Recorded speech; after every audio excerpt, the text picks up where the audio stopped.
Almighty God, we acknowledge our dependence upon Thee, and we beg Thy blessings upon us, our parents, our teachers, and our country.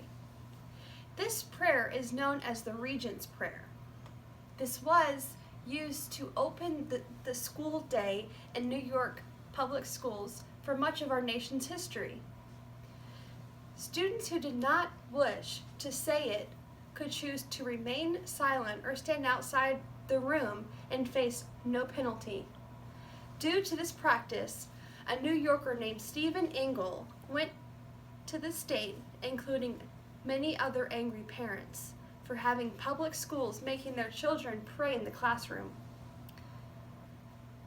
In their defense, they brought up the First Amendment, which says, in quote, "Congress shall make no law respecting an establishment or religion or prohibiting the free exercise thereof, or abridging the freedom of speech, or of the press, or the right of the people, peaceably to assemble and to petition the government for a redress of grievances." The final ruling argued in a courtroom in New York in 1962, stating that New York had been violating the People's First Amendment. This was a result of taking prayer out of school, which is also known as Engel versus Vitale. This, in fact, creates an argument. Should we have never put prayer in schools in the first place? I mean, the First Amendment was written in 1789. Yet, on the other hand, these kids were not forced to pray.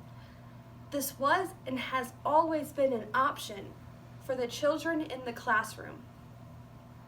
I do agree with Stephen Engel as I put my rights and the other people's rights in front of me. The United States is a place of freedom.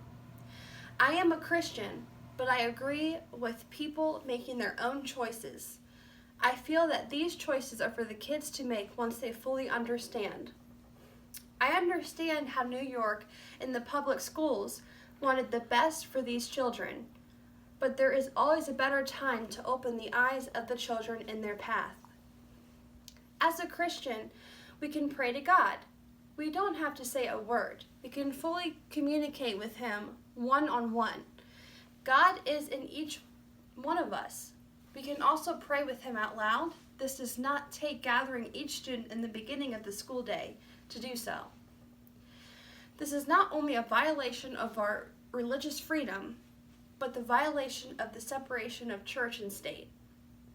No matter what you believe in, to believe in freedom of religion is to believe in it across the board, not just solely on what you believe in. Thank you.